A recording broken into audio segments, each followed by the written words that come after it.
Kita dari kelompok 4 akan mempresentasikan bab 3 tentang teks editorial. Selamat menyaksikan. Pengertian teks editorial. Teks editorial merupakan teks yang berpendapat seseorang terhadap isu atau masalah tersebut. Nah, tujuannya ada dua. Yang pertama, mengajak pembaca untuk berpikir terhadap isu tersebut. Yang kedua, memberikan pandangan terhadap pembaca agar pembaca dapat mengerti terhadap isu yang sedang berkembang itu.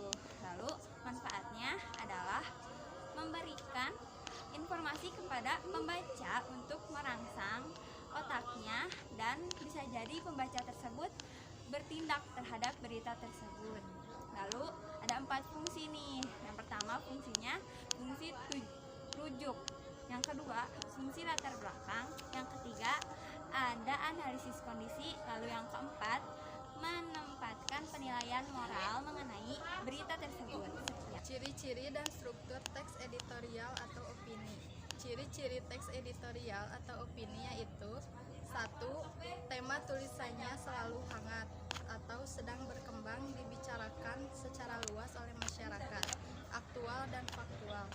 Kedua, bersifat sistematis dan logis. 3.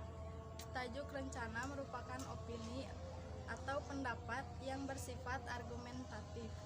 Dan yang keempat, menarik untuk dibaca karena penggunaan kalimatnya yang singkat, padat, dan jelas. Struktur teks editorial. Struktur yang menyusun teks editorial atau opini sama dengan struktur teks eksposisi. 3 struktur teks editorial atau opini yaitu 1. Pernyataan pendapat atau tesis. Bagian ini berisi sudut pandang penulis mengenai masalah yang dibahas, biasanya sebuah teori yang akan diperkuat oleh argumen. Kedua, argumentasi.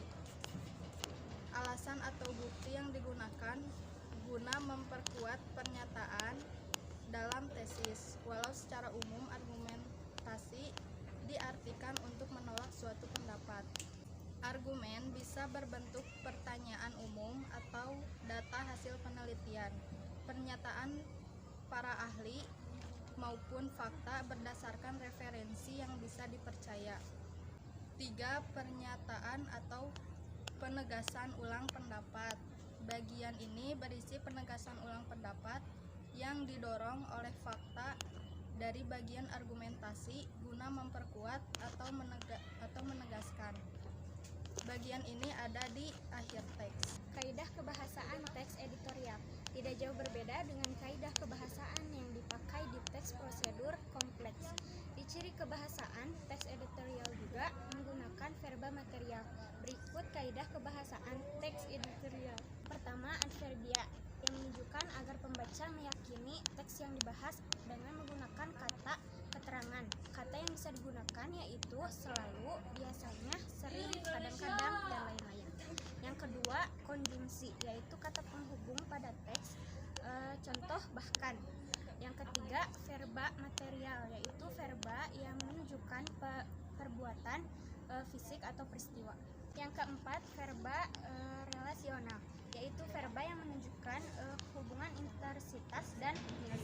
Yang kelima, verba mental, yaitu verba yang menerangkan persepsi, misalnya melihat, merasa, afeksi, misalnya suka, khawatir, dan kognisi, misalnya berpikir dan mengerti. Pada verba mental terdapat partisipasi, pengindra, sensor, dan fenomena. Menyunting dan mengabstraksikan teks opini atau editorial. Menyunting teks opini adalah kegiatan memperbaiki teks opini sesuai dengan kaidah-kaidah bahasa teks opini. Menyunting merupakan langkah-langkah terakhir dari tahap penyusunan suatu teks opini sebelum teks tersebut diterbitkan. Dalam menyunting teks opini, banyak hal yang harus diperhatikan. Contohnya, sebelum memulai menyunting, penyunting diharapkan mencari informasi mengenai kaidah penulis teks opini. Dalam kegiatan menyunting, penyunting tidak boleh menghilangkan naskah yang akan atau sedang atau telah Pengimbuhan itu menunjukkan pertalian yang teratur antara bentuk dan makna kata. Keteraturan itu dapat dimanfaatkan untuk mengungkapkan makna atau konsep yang berbeda. Berikut merupakan contoh dari pengimbuhan. Yang kedua ada reduplikasi. Reduplikasi merupakan proses pengulangan. Nah, terbagi menjadi 3, yaitu reduplikasi fonologis, morfemis, dan reduplikasi sintaksis. Ketiga ada konjungsi. Konjungsi yaitu hubungan antar kalimat yang membentuk kalimat majemuk selain ditandai oleh kata penghubung, juga ditandai oleh koma atau titik koma. Jika hubungan ini tidak logis, salah satu penyebabnya itu adalah penggunaan konjungsi yang kurang tepat. Berikut ini adalah contoh dari konjungsi. Nomor 4 ada kalimat majemuk.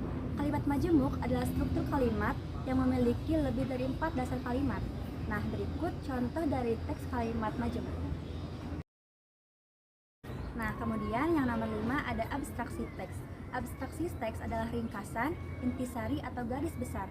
Nah, mengabstraksi teks opini adalah meringkas teks opini dengan mengambil garis besar dari suatu teks dengan menjadikan dalam satu kalimat yang padu. Berpulang pahlawan kemanusiaan. Jumlah tenaga medis yang meninggal selama menangani COVID-19 terus bertambah. Mereka bekerja keras melawan pandemi, mengesampingkan kepentingan pribadi demi kemanusiaan.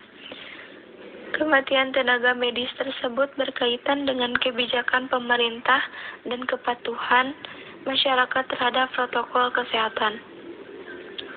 Terhitung per Kamis 15 Oktober 2020, Ikatan Dokter Indonesia mencatat ada total 136 dokter meninggal akibat COVID-19. Terdiri dari 71 dokter umum, 63 dokter spesialis, dan 2 dokter residen. Tersebar dari 18 provinsi dan 66 wilayah kota atau kabupaten. Padahal tenaga medis yang menangani tidak hanya dokter saja, ada perawat dan bagian-bagian lain yang menjadi satu kesatuan tim medis. Hingga tanggal 10 November 2020, tercatat 323 tenaga medis yang meninggal. Tenaga medis merupakan aset negara. Bila nyawa negara medis terus berkurang, maka penanganan pandemi akan semakin sulit.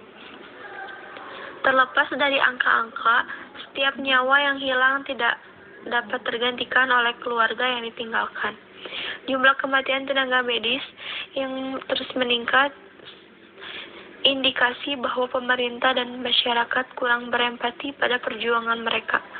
Bila kebijakan tidak dibenahi, serta kepatuhan masyarakat terus menurun, berapa banyak lagi tenaga medis yang harus gugur.